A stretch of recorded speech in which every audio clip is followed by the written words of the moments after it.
What's up, people, and welcome to an Inside Sport exclusive with none other than Hannah Grace Walker, or as she's more popularly known, Hannah Gracey. Um, Hannah is one of the BKFC ring girls. She's very popular, blowing up on social media over the last 2-3 months. But there's a lot more to Hannah. For you guys that don't know Hannah outside BKFC, she's actually a master in law. She's got a bachelor's in English. She's a social executive. And so, yes, today we're joined by Hannah. Hannah will tell us a little bit more about herself. Hannah will talk to us about some combat sports topics, maybe give us a little few exclusive reveals, who knows. So, Hannah, life has been pretty good by the looks of it for you since BKFC UK. Combat sports fans have found your Instagrams, your social, and it looks like things have blown up over the last year or so. So BKFC, since that, my socials have just blown up really. So there's a lot of people interacting on social media and stuff, lots of fans, which is good fun as well, because you'll get waved at in the crowd. People are starting to recognise me and stuff, and shout my name out, which is really. Do you get recognized? Do you get recognized in streets and stuff, like when you're walking down the street? Not yet, because I've only done 2 gigs, but and the UK, the BKFC is not as massive in the UK, I wouldn't say, but there are people who are really into boxing that's like, oh, I know you, you're that ring girl, and I'll be like, yeah. But before we get into the boxing side of it, let's take it a little bit back and see how did this all start for you? Because obviously you did your bachelor's in English, you did your master's in law. A lot of people would not know that. I mean, now that it's on your Instagram, maybe a lot of people do. But can you explain to me how did it go from that to ring girl and modeling and...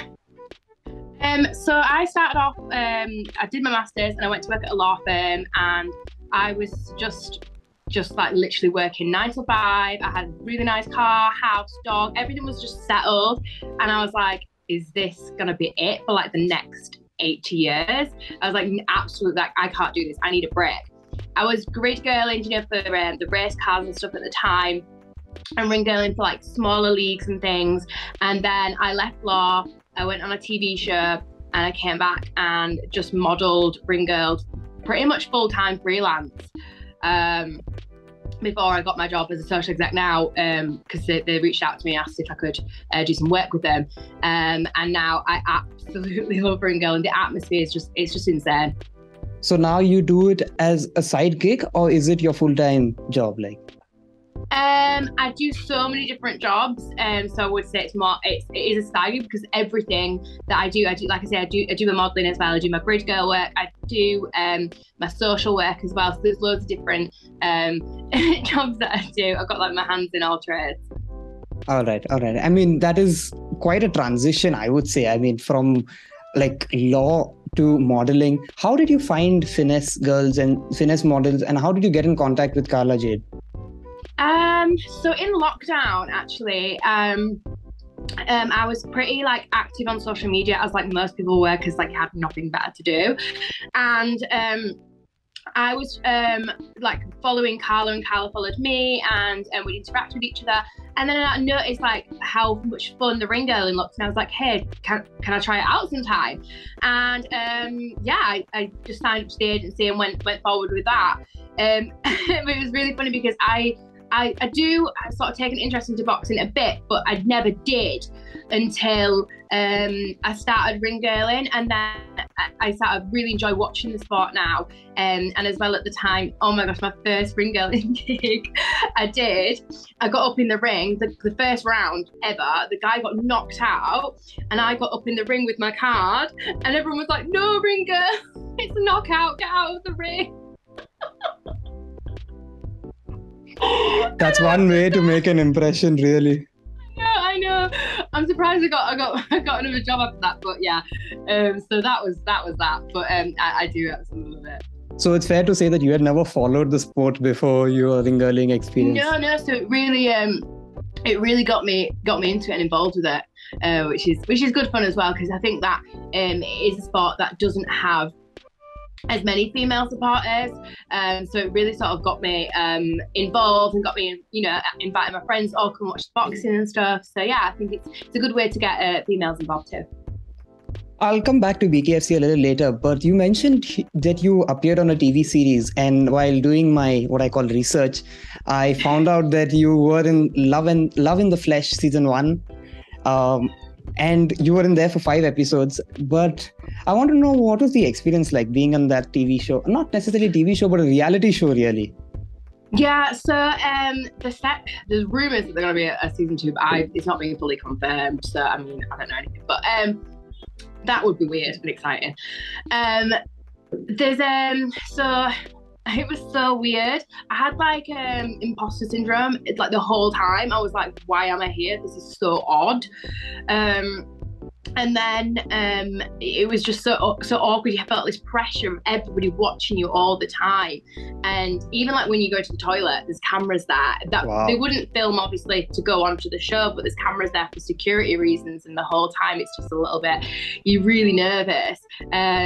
But fortunately, my show had a really, really good welfare team. So we had a big like healthcare team and mental healthcare team to support us the whole time. So if there's any issues, that was watching myself back. I've had my teeth done since then, and watching myself back as well, I was just like, who is that girl? It's so bizarre, so weird. But yeah, the whole experience was just mad. And then when I came out, it sort of gave me a confidence to not wear makeup as well, which is weird. Some people would think it'd do the opposite, but it gave me a confidence in myself that I didn't have before. And then I've come out and started modelling, and I was like, this is weird. People pay to take pictures of me. So odd. So wait a second, you were not a model when you went on the show?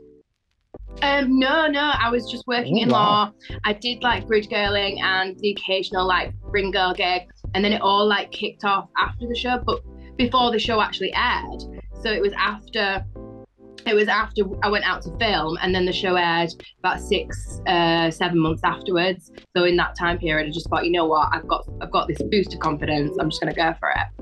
All right. And I'm not sure if I can talk about the show itself, but I unfortunately couldn't watch it because iPlayer is not available in India. I tried to use VPNs and try to get to watch it.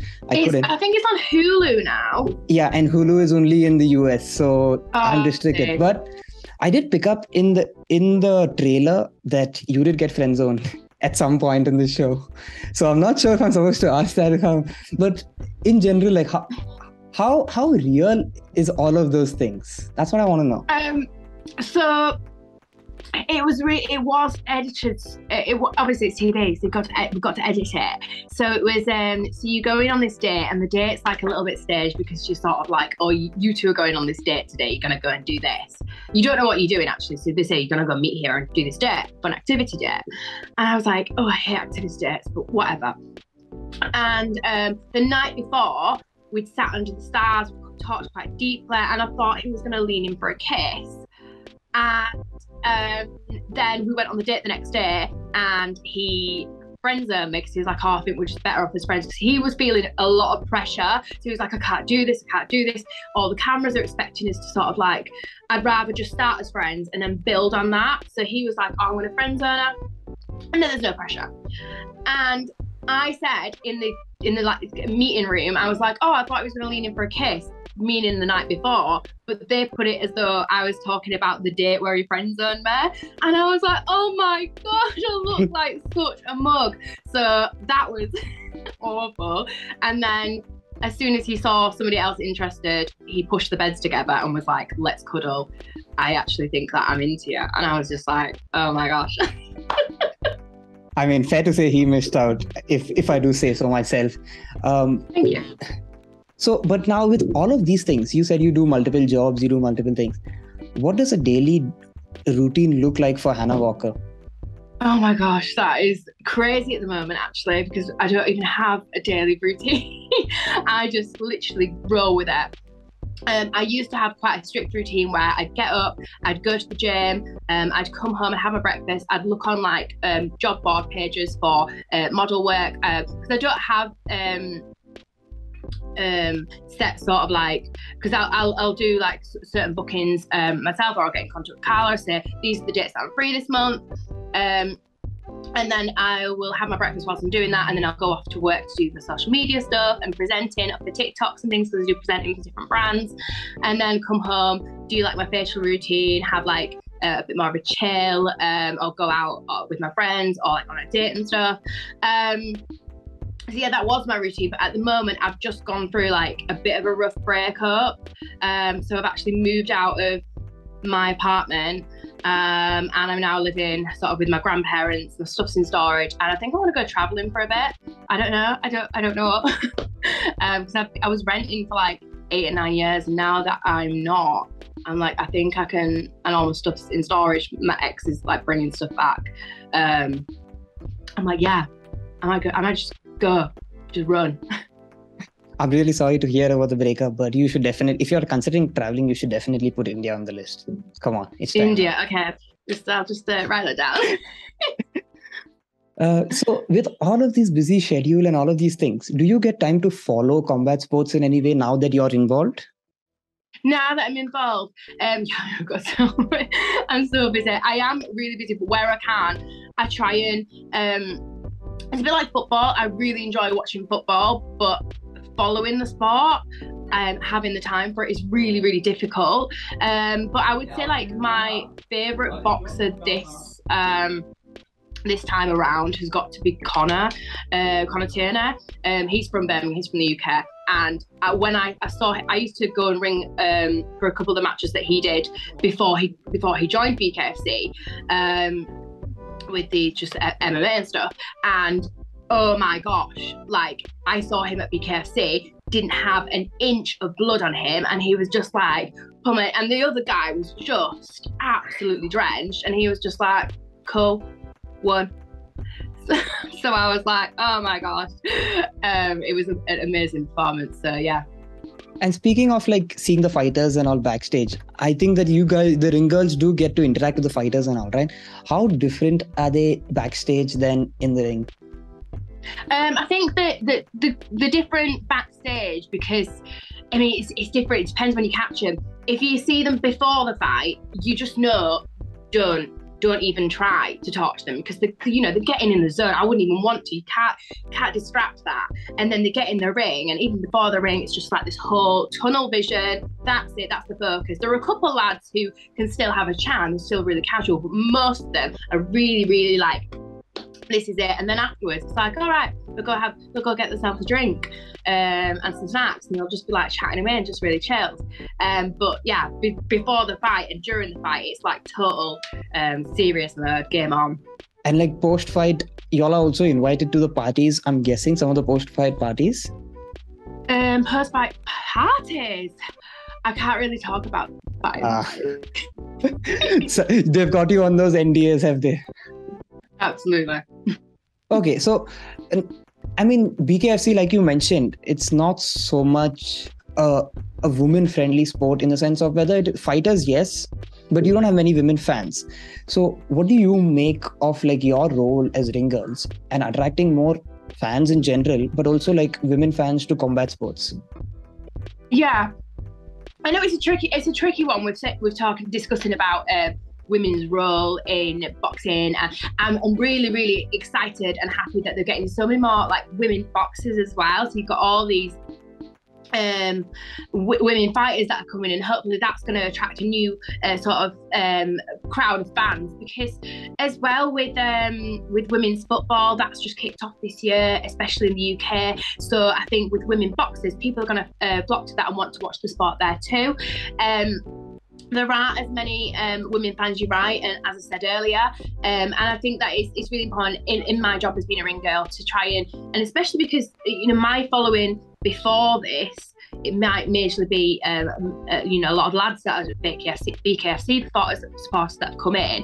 It was majorly women and my friends and like other models and things, and it's about spreading the awareness and saying, actually, this is a really fun sport, you need to watch this, you need to get involved, and I think that is actually an important part in the role that I play as well. Yeah, I think it shows a little bit that this is not such a hostile environment that it looks like. What's happening in the ring is not what surrounds the sport as well, which I think that the ring girls I think that the ring girls concept is, yeah, it's debatable. I'm sure people will debate it. Like, Khabib said that, oh, there's no need and whatever. But yeah, I mean, what do you make of those kind of people, like, who say that there's no need? Well, I think it's really, like I say, I think it's really fun. For me personally, it got me involved in the sport, and it allows me to spread that awareness to other girls and just say, look, it's really fun. And I do think because the sport is quite brutal and quite bloody and blah, blah, blah, I think it's nice to just have that soft edge to it as well, where you have that break in between the fights, where it's like all a bit like glam and I know fights where there's been women fighters and they've had lads coming on topless and ring boying, so it's not just exclusive for girls. We could get some ring boys involved for the girl fight. Where do I sign up? Anyway, so absolutely, get yourself some little speeders. But also women fighters in general, because now BKFC have two of the most famous fighters in sense of Rachel Ostovich and Paige Van Zandt. And they had like a cracking fight. But also their fan base is not only from their fighting, if you know what I mean. Like they've got fan sites, OnlyFans, whatever. Mm-hmm. What do you make of the situation, like of them having to have like multiple channels of income? I think in multiple channels to build it's harder. It's a bit rubbish, I want to say. Hang on, I'll start that again. I think it's a bit it's rubbish, but I think in order to build that awareness and build that fan base, the girls in the boxing, unfortunately, they do have to try. They shouldn't have to, but they do have to try and build that fan base. Whereas men, you just get in the ring and it's just another lad that's fighting. Whereas women really need to build that fan base and draw that attention and say, come and look, it's exciting. They need to have those sort of like marketing things in place. Like if that's OnlyFans for them, that's OnlyFans. But as a basis, and then eventually they shouldn't need to have those channels. They should just need to go off the bat and just make it. But I think as a startup, it is just something to spread that awareness, really. Yeah. So I'm guessing your fans cannot expect one OnlyFans site from you. No. I'm not an OnlyFans. No, I think because I used to work in law, and I think my family would disown me. But if I had OnlyFans. Speaking of I've family, got some really good friends. I mean, I've got some really good friends on the site, but I do worry about as well how saturated it is at the moment, because it's so popular. But I think personally, I don't know enough about how it works. But speaking of family and their opinions, like, so what was their reaction when you told them, like, oh, I'm going to be a ring girl for BKFC? I mean, were they kind of okay with it, or were they kind of taken aback? Like, yeah, they were like, oh my gosh, it's mega. My dad, he's the sort of type that he's just like, it's your life, you live it, you make those decisions. I'm not even going to comment.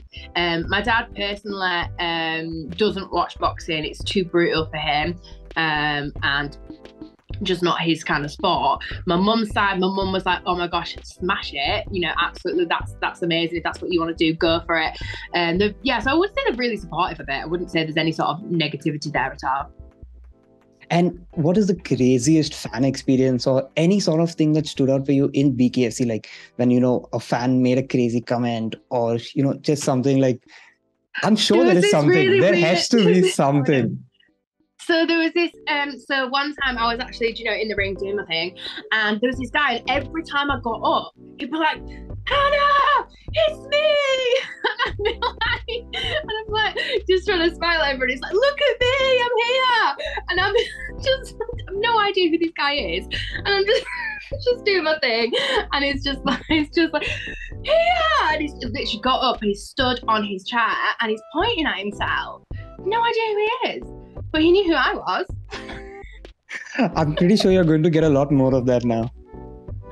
Yeah, it is crazy. What people say, and I mean, from like the show that went on alone, like I once met this guy came up to me in a crowd in Ibiza, and he was like quoting me word for word, and that was a little bit odd. Whoa. And he was like, and I was like, did I say that? So now I'm guessing all holiday destinations and all are going to have to be picked carefully the more famous you get. Yeah, you can say that. So you spoke a little bit about football in Birmingham, and I'm guessing you're from Birmingham, if I'm not mistaken. No, I'm from Yorkshire. Oh. I'm from Yorkshire, actually. I've spent some time in Birmingham, but I work and I was living in Manchester city centre. I'm a northern girl. A lot of the other girls are from London and down south, but I'm a north girl. I live in the middle of the countryside, actually. But so you said you follow football quite frequently. Which team do you follow? So it's really embarrassing. Just don't say United. As long as you don't say United. No, my main team is Huddersfield, which is where I'm like from near, and then my second team is United. You're talking to a diehard Liverpool fan, so. Oh yeah, I just no, Liverpool, not. I've done some work for City. I've done some like hostessing work for City that I got actually with Carla at Finesse, and it was good because it was in the tunnel club, so you got to see people as all the footballers just ran in, and everyone, all the fans and things, and managers and whatever, and that was good fun, interacting with people there. But no, if I had to choose between City and United, it'd be United. But and Liverpool's United. Yeah, obviously, you're never going to pick Liverpool. But that brings me to an interesting question. Like, if you had the opportunity to work for something in football, or BKFC or combat sports, would it be a difficult decision for you? No, I don't think so. I think I used to play football growing up, and I've always sort of been a football watcher, but I just think it's a very different atmosphere to the boxing. I think the boxing's got such a, you think, it's all brutal and fights, but it's got such a friendly atmosphere to it at times where, people really do back the fighters, and it's different because you're not like one against the other, because there's so many different fighters involved. Everyone can have a chat and mingle, and I know you got your red corner and your blue corner, but I don't know, I feel like the atmosphere is insane. And I like that sort of, bits of glamour to it, where you can go to an event and there's a proper big, you have your tables at the front, and everyone's dressed up, and I do like that sort of that atmosphere to it. Yeah, fair enough. Even I agree. Although I would always pick football, but I think that the boxing gives a little more per event. Like a football game, you go to the game, unless it's an event like the World Cup where it's a whole month. Yeah, fair enough. Okay, so that brings me to one section of this interview where I thought it would be cool to ask you just some quick fire stuff. So just tell me what you think on the top of your head. I'll try, but I'm really bad at this. just don't think about it. Don't think about it. I'm really bad at this. We'll give it a go. Okay. Okay.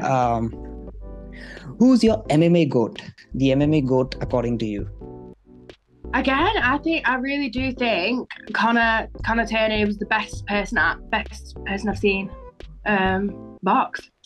All right. Anthony Joshua or Tyson Fury?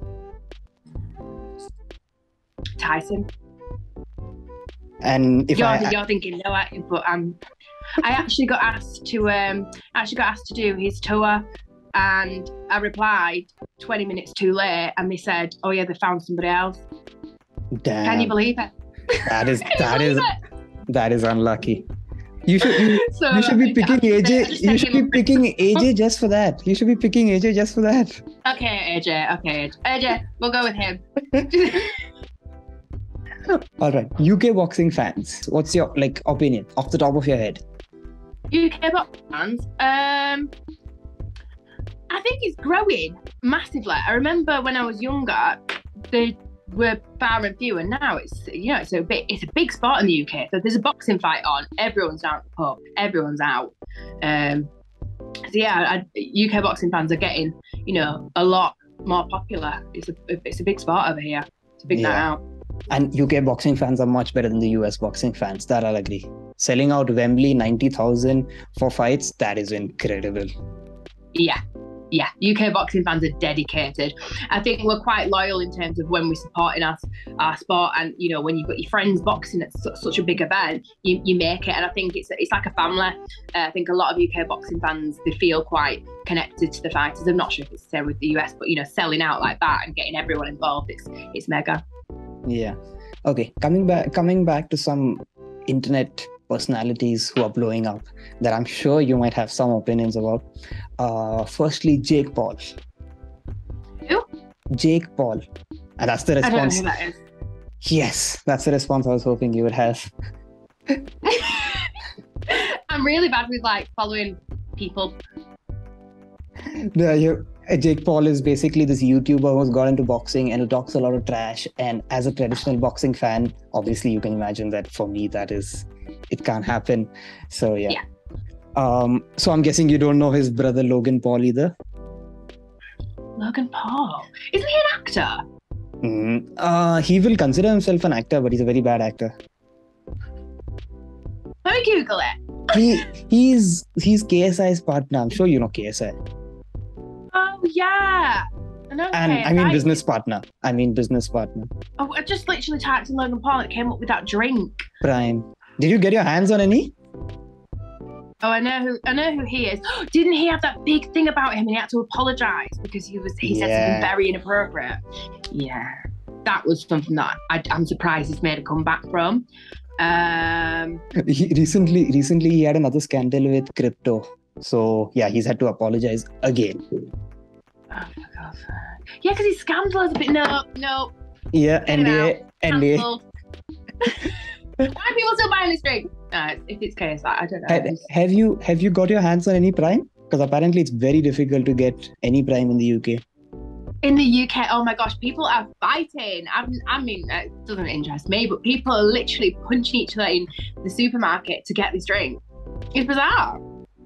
But, I've seen lots of reviews on, people's Instagram stories that it's supposed to be a really nice drink, but I can wait till the hype dies down and it's still going to be there.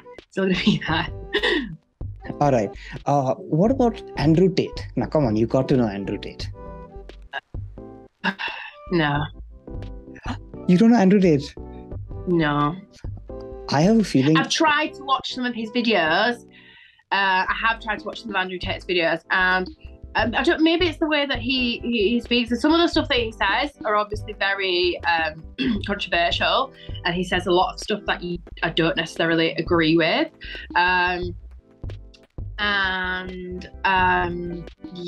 Just he grates on that. No. Yeah, I mean, fair enough.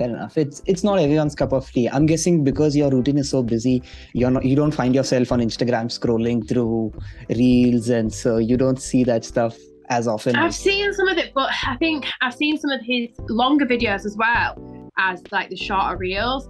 And I think just some of the stuff that he says I don't think is quite right. Yeah. His opinion on women, especially. Also, he picks the worst way to put his point across. He definitely picks the worst way to put his point across. Yeah, he's not very good with his words. I think because he's so charismatic and because he genuinely has manifested his he's so solid in what he wants. He's right in somewhere. He's right in some way in saying that if you put it out into the universe, you gotta get it back, and he's done that because he's fully believes that he is this god guy, and if he tells enough people and tells himself that enough times, and you just gotta become it, and fair enough. But his attitude, I don't feel like I could be in the same room as him. Yeah, fair enough. Anyway, coming back to things about you. what plans do you have for 2023 in terms of combat sports and even in your own life, like personal life? Well, I am hoping, fingers crossed, not being set in stone just yet. So yeah, hoping that I'll be back with the BKFC very, very soon. It's a hope. I'm also, I do think I am going to just take a month or so out just to maybe go to Tulum, Miami, go over that side, hoping that none of the US fans are out there. And it's actually really funny because I've set my dating app location to Tulum just in case. And a lad messaged me going, "Oh my gosh, you're that BKFC ring girl. I'm such a big fan." And I was like, "No." So yeah, it's not too late to change. It's begun. So yeah, I'm hoping to get out there and stuff. I've got a few lined up and stuff. So yeah, just take it from there. 2023 is going to be an exciting one, I think, for sure. But you see yourself getting full time into this line. You're not going back to your background of law and. I think if I ever went back, and I think there comes a time when you may be too, with ring girling, I can't be like holding a plaque when I'm 80. So and the retirement age is getting a lot older. There comes a time when I'm going to have to exit the spot, but I really would like to just full time it. But if I was to ever go back into law, I'd go into law for models, for OnlyFans girls, for agencies and things like that, because it's all connected and I'll build up those contacts. And so I think that if I went back into law, that's what I'd do. Yeah, fair enough. Maybe you can take up the legal side of Finesse models as well, since you're already working with them. Yeah, Carla would love it. Anyway, it looks like we've covered everything that I had written down. And also we have like 3 minutes left. So yeah, thank you for joining me, Hannah. I hope it was. Thank you, Leah. I hope it was fun for you. I hope it was worth your time, considering how busy you are. Yes. Just don't be cruel to me, please. See, after this, I have no control over it. I give it to my bosses. They edit the videos. They pick the articles. To you, bosses. Be nice. Be nice, and you'll get plenty more. Yeah, hopefully some more in the future. Hopefully after the next BKFC event in London, maybe that would be fun. You could give us some insights. That is exciting. Actually, I am very excited for that one. Thank you, Hannah. Okay. Hope you enjoyed it. Lovely speaking to you. You too, darling. Bye. Bye.